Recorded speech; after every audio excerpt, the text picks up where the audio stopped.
Welcome, man, to the first Reclamation Point podcast of 2023, man. I'm your host, Mr. Moetown Lee. Riding shotgun is his little brother, Dr. Ed Garnes. Happy to be here. Happy to be in a new space. That tea. As you can see, season 2, man, we had to upgrade. Yeah. We had to upgrade. Ed and I are thankful for all the support that we received in season 1. We hit number 1 a few times on a few episodes. Yeah, you know what I'm saying? Thank God. We hit number 1 on Good Pods. You know what I'm Shout out to the Good Pods charts, because y'all are obviously listening, because we're ranked in the top 100 every week. Yeah, man. In some category, you know what I'm saying? And that mental health, and that is important. I think that I'm quite overwhelmed by that. That is that came out of left field, you know. Yeah, that came out of left field. You just do it for the love, and you're not expecting the chart. You know, I know how you operate with music. You just do the art and let the art take care of itself. I know. And so that is an incredible thing. We're extremely thankful about that. We're thankful to see another year, man. Yes. How was your holidays? The holidays was good. You know, Lil E got everything he wanted. The first thing he wore was his Moetown outfit. That's why I sent you the picture. He was hip hop fresh. All right. So look, I'm a softie, like, for the kids. Everybody that knows me knows that. Like, when it comes to the Christmas, I particularly don't really celebrate it for self or for adults, but like for kids, you know, I'm gonna go out, and I think that came from growing up. Mm-hmm. You miss some Christmases. Yeah, you know? Yeah, we talked about that. You know, when moms and she got 4 boys. Yeah. You know what I mean? Single parents. She had to figure it out a couple of years. Growing up, I didn't understand that. Yeah. You know what I'm saying? I didn't understand it. I was just like, everybody getting Atari, ColecoVision. I'm getting socks. Yeah. And drawers. Yeah. I didn't appreciate until I was older how good I had it. You know, my friends would tell me, man, we didn't have Christmases like that. So I feel you, man. If you saw my Christmas pictures, it looked like Toys R Us. I was telling folks, man, I was y'all witness, man, or something. We ain't celebrate Christmas. What you get? Christmas missed us. You know what I'm saying? Christmas missed us. And I had them like rough home, because they were like, man, you ain't no Jehovah's Witness. I ain't seen you knock on one door. Like, you know what I'm saying? So, but a lot has happened. A lot has happened since we've been here. Number one, of course, and we talked about the holidays, but the passing of DJ Twitch. Man, we got hit up and we was not able to talk about it. So where you want to go? Because I've been itching for a scratch on this one. First of all, for those that don't know, DJ Twitch was a famous DJ. He was on Dancing with the Stars. He was on the Ellen Show, and actually an executive producer on the Ellen Show. He committed suicide. He was a black man, and he committed suicide. And for suicide, basically a suicide note. There's a bunch of speculation, but we got to talk about this, like, because there is.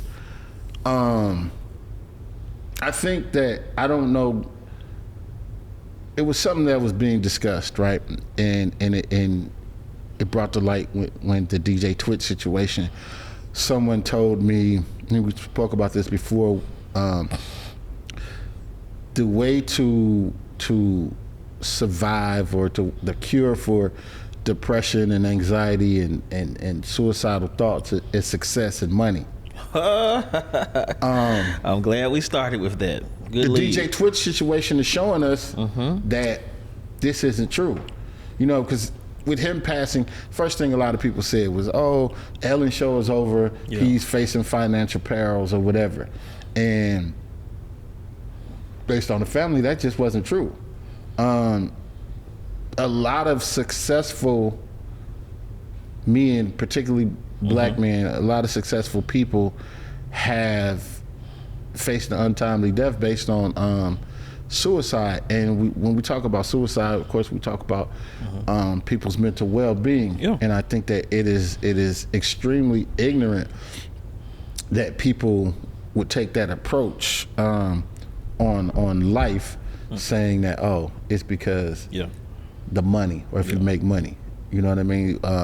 We look at Chris Lighty. We look at Shakir Stewart. We look at what's the brother from Batman? Was it Heath Ledger? Yeah. Okay. So there's a lot of people, that happen. So professionally, like, let's talk about it. Professionally, we have to start with that whole masculinity project, that masculinity piece that we've talked about. And it's funny, almost every episode that we've done highlights reasons why the suicides continue to happen. The first thing is that we have to understand that masculinity is framed in America that you cannot be vulnerable, right? And then we talked about before, in a space where you can't be vulnerable, you're dying slow deaths every day. So you're not communicating. Things start to build up. So you can't be vulnerable with this masculinity project we have in America. So that means that you're holding stuff in. And then also, black men particularly have been vulnerable, but had to pay a price for that vulnerability. And so they don't trust being vulnerable anymore. So that creates the perfect storm for suicide to happen. Now, suicide, none of us, some research says you can stop suicide. None of us can stop a suicide. I don't care if you're there for a person every day, you sleep next to them.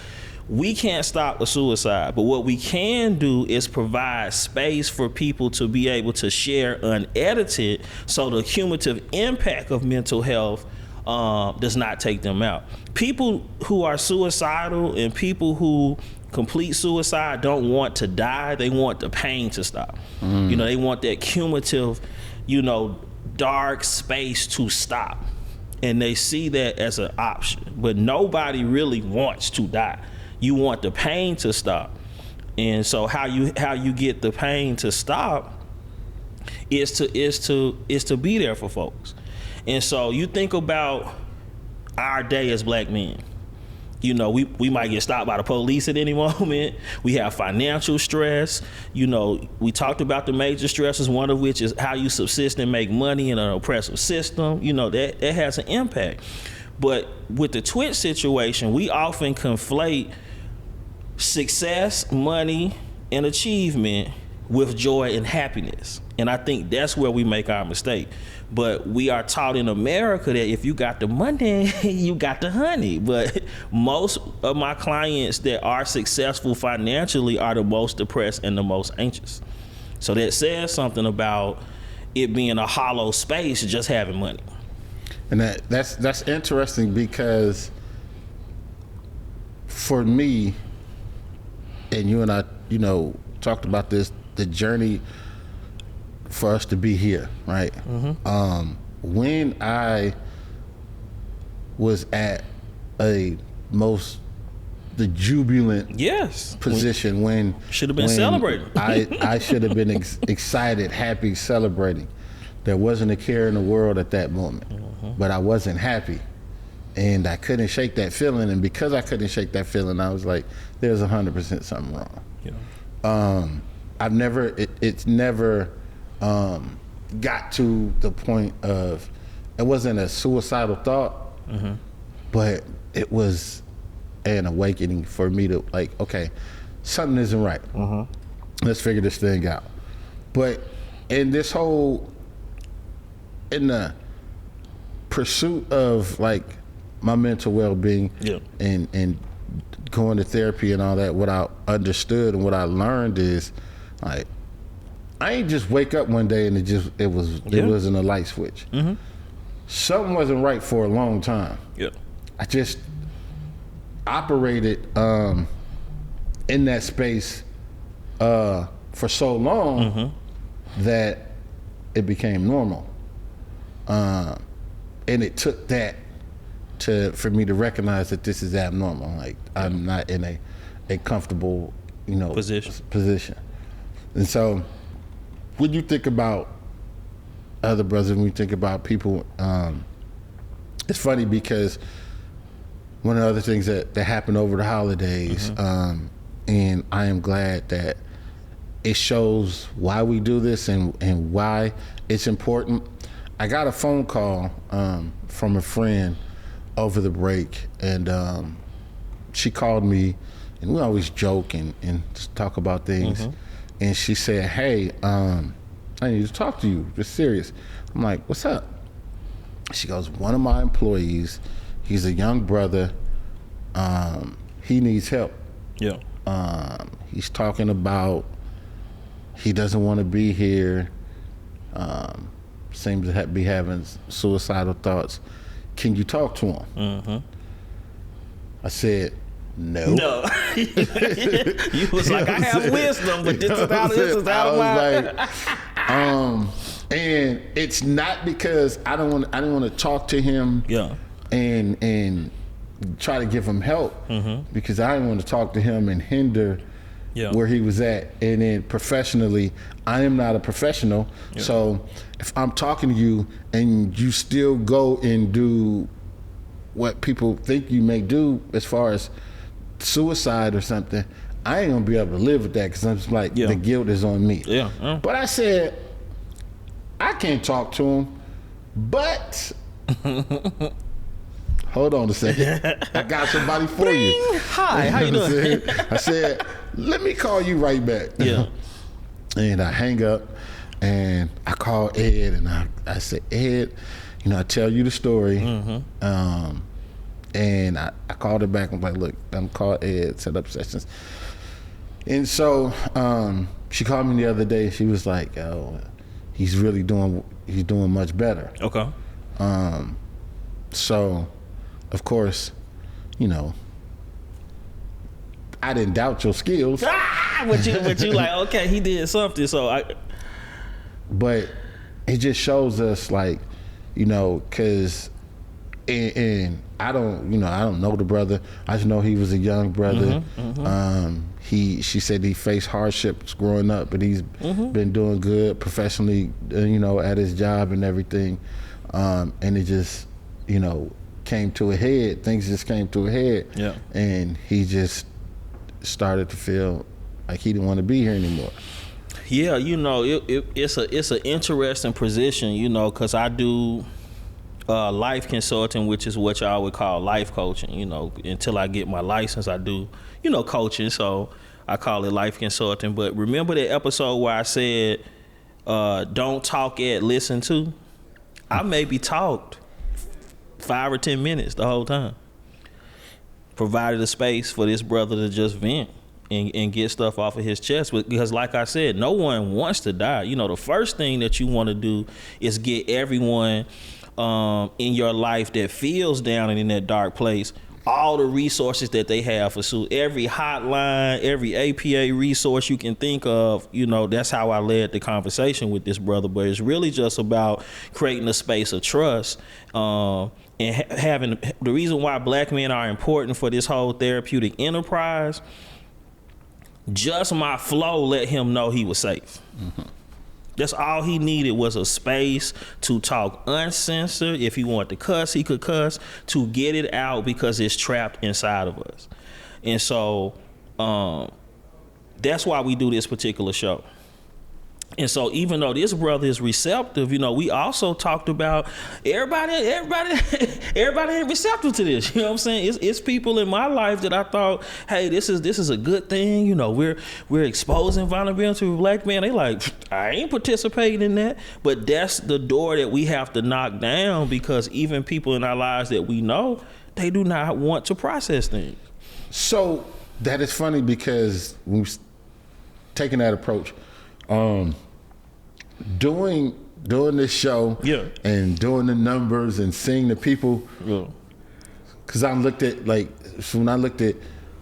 it hit #1, I was like, wow, because a lot of people I know still have not watched it, because I'm like, there are people who are close to me and have these conversations or say certain things, and I'm like, have you listened to clearly you've never watched the show. Podcast, like you've never heard it, because. But when I watched it, when I looked at the numbers, I was like, oh, wow, like there is a lot of non-black people supporting and watching the show. Yeah. While I'm happy about the numbers of the success, it's depressing because I'm like, we're doing this show as black, like this show started this conversation as a conversation between two black men that we felt like it would help other black men. Yeah. So I was like, dang, man, all right, what we got to do, right? But then I thought about it, start taking a civil rights leader approach. Your inner Dick Gregory came out. And it was like, and I know that it started saying, you can't get everybody. You're not going to touch everybody. But if you touch those few, then you're making the change, right? And so now the few people come to me and talk to me about certain things, that lets me know that the masses may not be hearing it, but the people who need to hear it are hearing it. Oh yeah, yeah. I mean, so it makes me continue and want to continue on, because I'm like, people might not get on early, but they'll get on. I think that, I think two things, to start positively, it shows the universality of what we're talking about. So it definitely breaks down the misnomer that, okay, the black experience is not universal. The numbers tell us that it is, you know what I'm saying? Because we're talking about things that, even though are related to black men, have to do with mental health and coping. But it also shows you that as black men, how hard it is to open up if you have two brothers creating the space and people are still resistant. So that just shows you, how hard, we have to break down the walls, but it also shows you how hard it is to break out He breaking down walls. I know, right? We really breaking it down. I know. I'm trying to talk in Moetown. It's like, okay. No, comedically, like, that it's a serious topic, but how ironic that picture was. I know. A black man and we breaking down barriers. Exactly. So just to we know that, we got to build that particular black man back up. Just to use, something, I don't even know if that's comedy or if just more ironic. I think it's irony. Yeah, I think it's ironic. So, but what I was saying was that we get stuck in these cycles, right? So we have these archetypes, and archetypes are just these mental processes that we get stuck in. And one of those mental processes is masculinity. Vulnerability is not inside of that, right? And so the only way that you can get to healing, it requires a level of authenticity, a level of honesty, and a lot of times brothers do not have the language to do that. So it goes back to what we were saying before, how we advertise therapy to brothers is that you've had therapeutic conversations. If you've been in the barbershop, you done told your whole life story to strangers. What are you doing in therapy or in therapeutic conversations? You're sharing aspects of yourself in an authentic way.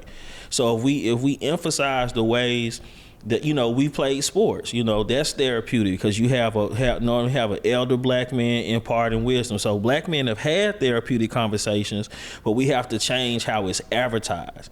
And we have to encourage when black men are vulnerable. We have to encourage it instead of rejecting it, because a lot of times what happens, and this has happened in my own life, I told you about the years that I was emotionally unavailable. You don't even believe that's possible, but it was. Okay, I was a toxic man in my day, and I'm still trying to get rid of some of that toxicity. But it's hard, because when you are expressive as a man, how do people respond to that?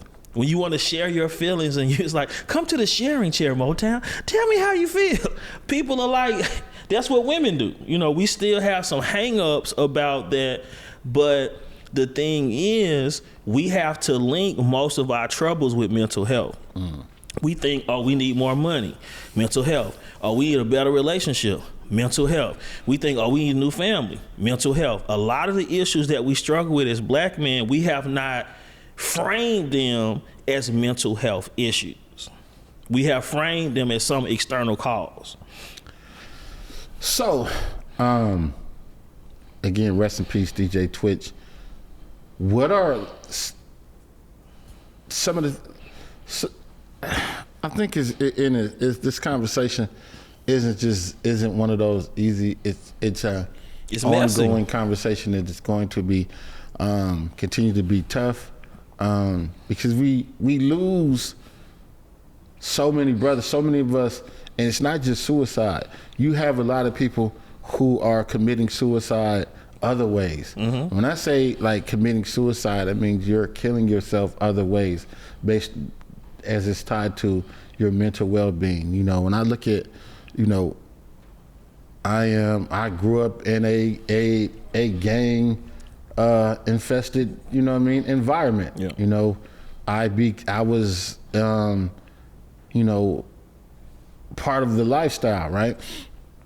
And in that, and growing up, I wasn't like the person. I wasn't living to like kill. I never thought about killing myself, but I was killing myself in other ways. I was putting myself in positions to where I wasn't preparing to live. I wasn't trying to live.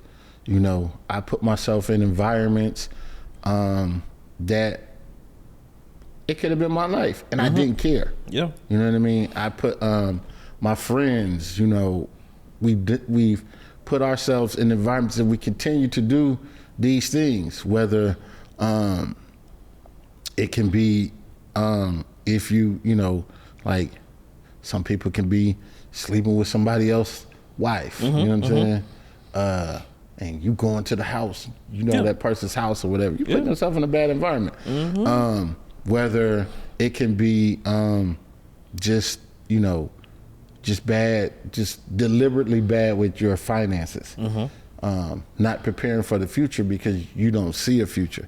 When you talk to a lot of kids and a lot of people in the African American community in those inner cities, when you talk about them, like, what do you want to be when you grow up? That's a hard answer question. Because that's a hard question, and and it's hard for them to answer because we don't see this future. You don't see 25, 35, 50. You know what I mean? You don't see those things.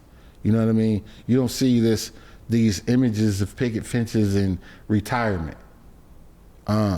It's easier to write a eulogy than it is to write a resume, or you know what I mean, a bio, right? And so those are many different ways in our community that we continue to, like, the detrimental behavior, and it's all tied to like things that we see, things that we experience and been around.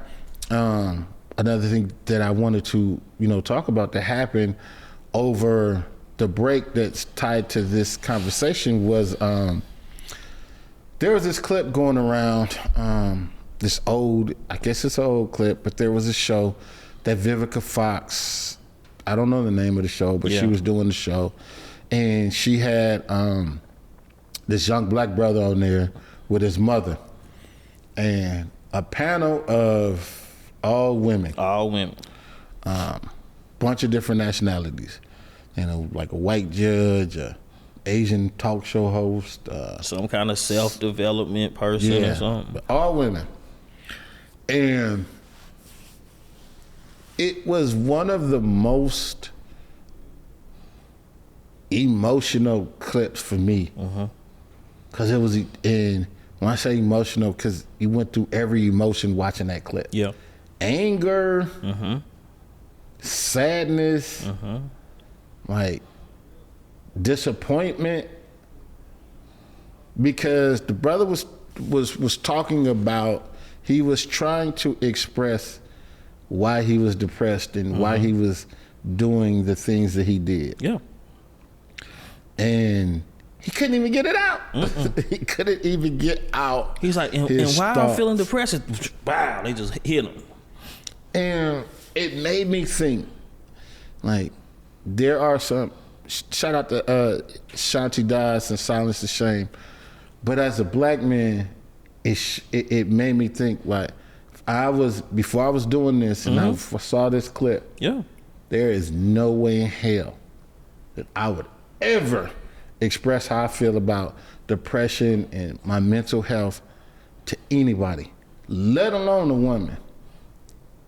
Because look at this. Most of the time, I mean, like, I don't even know if it was an attack or if it was just they didn't understand. Oh, they didn't understand. It was an attack, and it was abusive. It was emotionally abusive. It was definitely abusive. I have several thoughts. I mean, you let me know where you let's roll. So what we have to understand is that the reason why I keep bringing up vulnerability without penalty is because we just talked about it a few segments ago. Whenever a man goes against the values of masculinity, there's a price.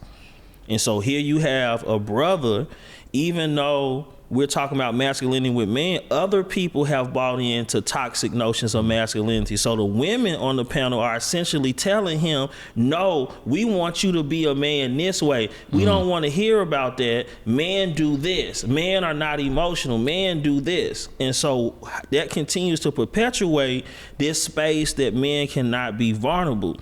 But what we have to understand, what the brother was trying to explain, my brother Cornel West in his philosophic notions would call this nihilistic threats that black men have to fight against. But he's really, what Dr. West is talking about is hopelessness, despair. We're fighting these emotions that life is over. So this hopelessness, this despair, this feeling like you can't win, that's the nihilistic threats that we're against. So what society has told his brother, you're not going to make it. Don't be vulnerable. And he has no space to communicate the identity shifts that he's going through. So even in the space that is supposed to be about his self-development, he's getting bashed for wanting to get self-development. What the brother was talking about is what my brother Dr. Cornel West would talk about, these nihilistic threats. That's just a heavy philosophical way of talking about hopelessness, despair, not feeling like you can make it, like those dark spaces. We're fighting against this nihilistic threat as black men because every day we are told this is how you have to be a man. And so black men, we have limited power and privilege. So we're in a space where our despair is caused by unfairness, different things that we have to work against. Then when we're vulnerable, we're penalized. And on the show where this brother is trying to get help, he is crying out for help and he's admonished for being vulnerable. Talk, we have to listen. You know what I'm saying? Don't talk, listen to. Nobody listened to anything this man said. And again, no attack on the sisters,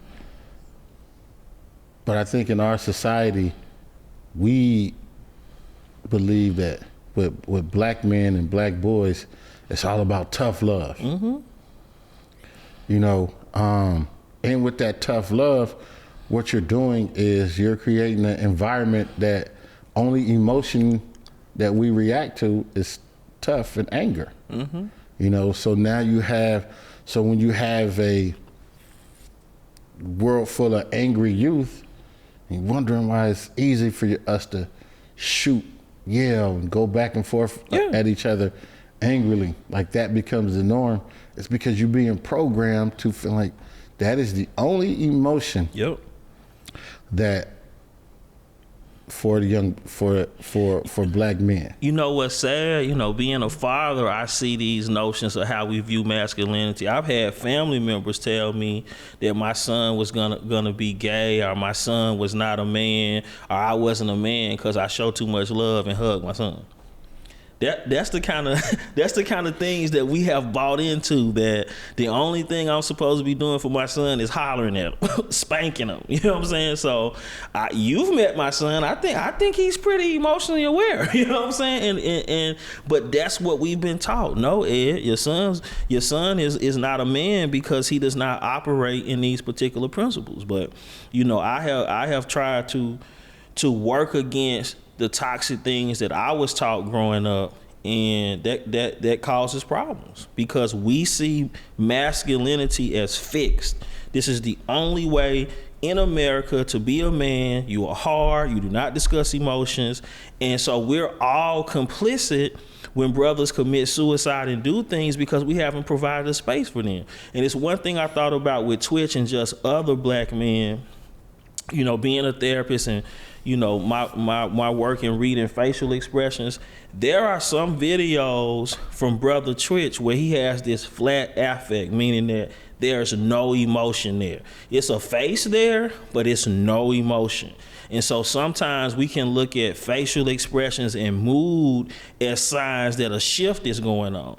Because in some of those videos, I didn't see happiness. I saw a body moving, but I saw no emotion. And so that's also a telltale sign that someone is dealing with something when they have flat affect, meaning that you can't, it's an emotionless face there. Like that, like we call it looking heavy in the counseling world.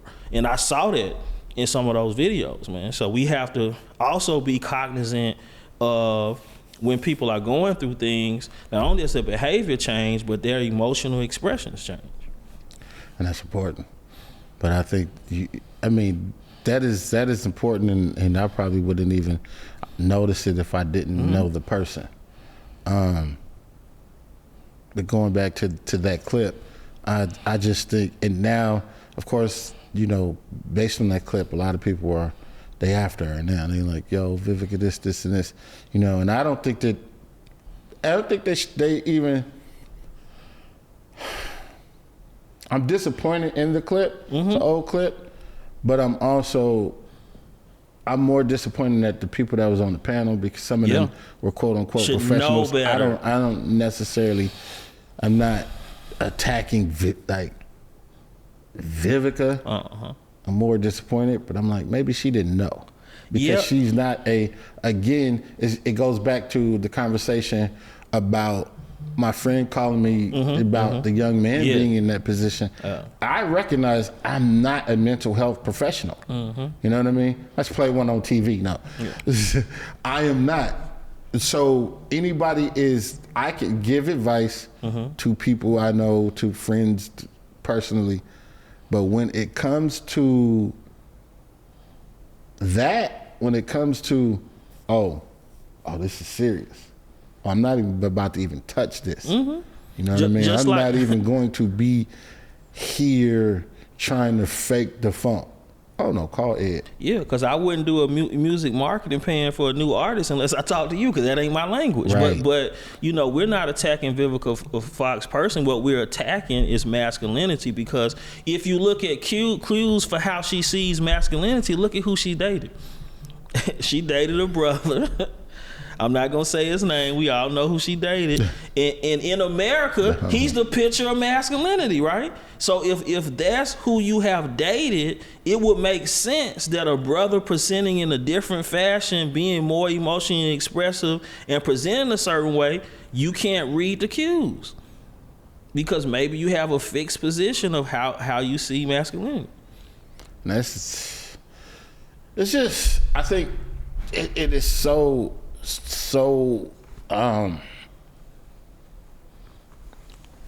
masculinity is tricky. It is. The definition of how people define masculinity, it is a tricky subject today. Early on, we had the conversation about how people define masculinity, and they defined it by how much money you made, you know, the muscles and all of these things. And contrary to popular belief, that is not the definition. The how you're supposed to define masculinity, because you can have $1 billion, and that doesn't make you masculine. That doesn't make you a leader. Clearly, look at Elon Musk. Yeah. You know. Yeah. But you know, all the money in the world and just not a leader. But a lot of people, how they define and how they look at certain things, and I think because we define masculinity like that is one of the cores to why the black home is in disarray. Growing up, you had these, two-parent home. Father had this job. Our parents didn't make millions and millions of dollars, but they were able to still come home, work, had the benefits, put the kids through college, and that defined masculinity. And we started somewhere. It became how much money you make. Yeah. I think that happened when you look at like after the Great Depression and then civil rights. When you look at like the welfare system and things of that nature. When the dominant society came and it was like, all right, look, you need my help. Got to get that man out of Get there. him out of here. Get the man out and there. I'll give you the money. I'll give you money. He's out of here. So you remove the man from the house because you're pushed to survival. And now it's starting to be defined by money, the money that the government gives you. Yeah. Even if you still love your husband or you love your man, he got to hide or he has to go somewhere else for a day or for them hours until they come check the house out and hide all his clothes and all of this crap. You know what I mean?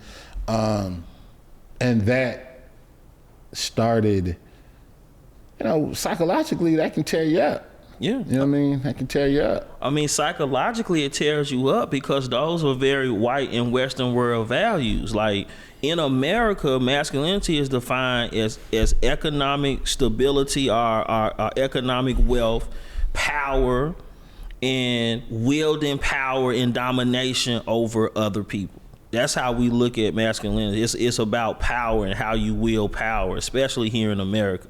And so those values, the accumulation of wealth, individualism, these things that you're talking about are not values that black folks really subscribe to. We try to subscribe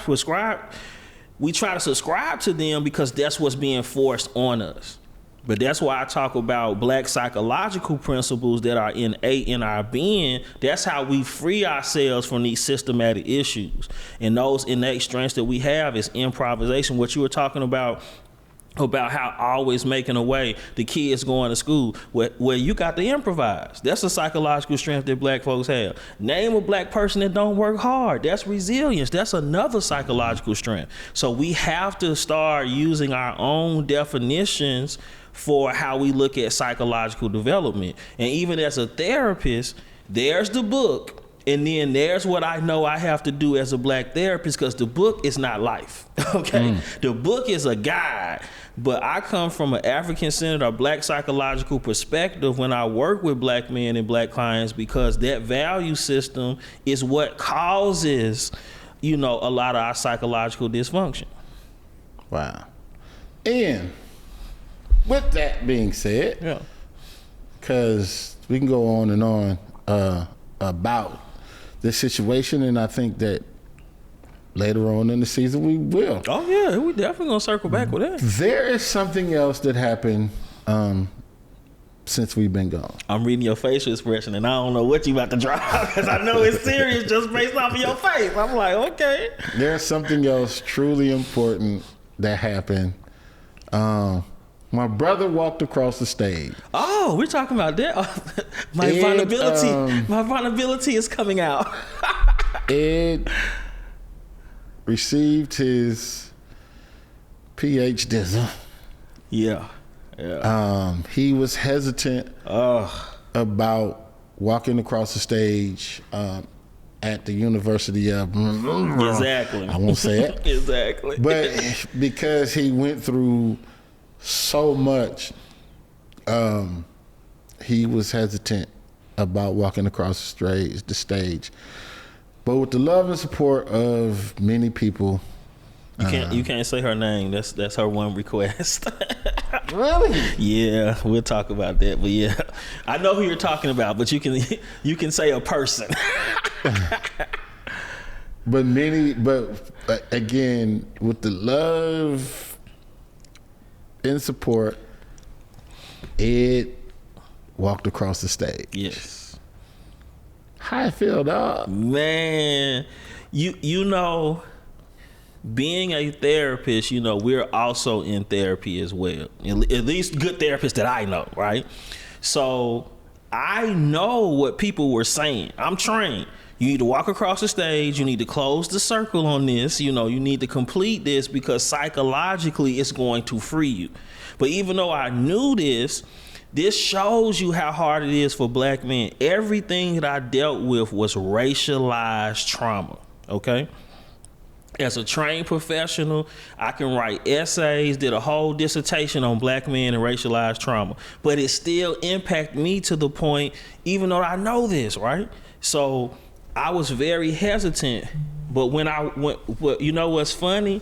I saw two of the academic devils that were trying to block me, and they ran. Like, it's like they got ghosts when they saw me. And it made sense to me why I needed to complete the circle, because sometimes you got to look the devil in the face and say, "Ha ha, got your ass." What was that? Well, I mean, listen, dog. I thought it was like, what was that? A different world when Whitney was like, relax, release. Oh, but man, I mean, I was physically ill. I got cussed out by like 5 or 6 mentors about why I should do it. I was getting sick to my stomach about facing that, but that was trauma. I mean, some of the things I went to, like my research was stolen by a white person, and I was told I couldn't do research, but someone had stole my whole dissertation and got a grant off of it, right? I went through that. I went through my financial aid being taken. I was so poor in California that if I see peanut butter, I have traumatic reactions to looking at peanut butter because I ate that much peanut butter. Those are some of the things that I went through. Something that's supposed to take 3 or 4 years took 7 years of my life because white folks did not want to see a black man get a degree in psychology. We're going to say certain. We're going to say the ones at that university. Yeah, we'll say this. The Wizard of Oz who controls things, because you're right. I don't know who it was, right? Mm-hmm. So the Wizard of Oz that controls things had a problem with a black man doing a study on black men dealing with racism. So that tells you. I mean, but you did choose to go to one of those SEC schools. Yes, but check this out. You gotta run. You gotta run and jump. Everything is not as advertised. When you advertise yourself as being social justice friendly, you know the advertisement had to be good for me to fall for it. I mean, I've been in the game for a minute, but I can tell you this, Mo. Everyone that I've talked to, including my mentors like Clifton West, Dr. Cornell West brother, and other folks, they've never heard of a case like mine. I'm one of one on what I dealt with. I did some personal research. I believe I'm the first black man to ever graduate from my program. That's another thing too. But guess what? You did it. I did it. But yes. So we're not gonna listen. No, but listen. We'll read it in the book, but we focus on solutions outweigh problems. And that problem is over. Yeah, but the solution was my community. That's why if you notice on my social media pages, I've been doing tributes to people that helped me, because one of the things for black psychological strength is the village and the community. Without that village giving me the push, giving me the sponsorship to get through things. I actually got... Oh, yeah. Okay. All right. The boy done graduated. That's how you know you done good. You get a Moetown hoodie. You know what I'm saying? You done done good in life. But he is a college. I mean, he been a college graduate, but now he just.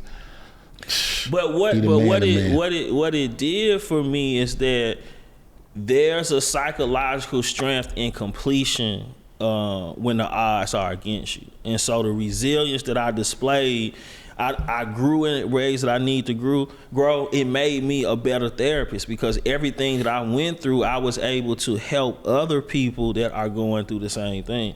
So, and that's why you got to the point to where you reclaimed my mental health. You know what I'm saying? I'm my own case study. I mean, Right. but also, Mo, I wouldn't have had the resources to talk to you, for us to have the conversations, to even launch this particular podcast. So everything happens to empower you to do other things.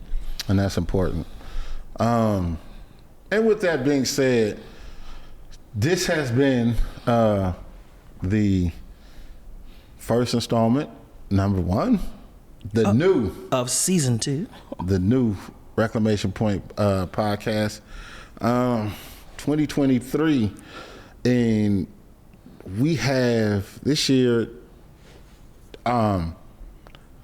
Season 1, I think it was important for us to establish who we are and the what, the why, before we started bringing in guests and celebrities' faces and different people to tell their stories, because it was just important for us to establish the ground. And because of that, now people are open to have their conversations. So season 2, Ed and I want to focus more on about others and inviting other people on the show to tell their story. And that's what we're going to do. We see what happens season 2. You see, new set. There was a couple bumps, jumping off the wall, little shimmers. But I am extremely excited. I'm extremely thankful. Extremely proud. I appreciate you, bro. Of you for walking across that stage and holding your head up high. I am disappointed I couldn't been there to celebrate, but I was right there in spirit. Oh yeah. And the person who wants to remain nameless, I am thankful and proud of you for looking out for my brother. I've heard about the amazing job that you did. So, with that being said, this has been episode 1, season 2, Reclamation Point. I'm your host, Mr. Moetown Lee. And it's Dr. Ed Garnes. Peace, power, and sweet tea. And thank you to U42 Studios. Thank you to Yash. Thank you to Dave. You know what I mean? And we out.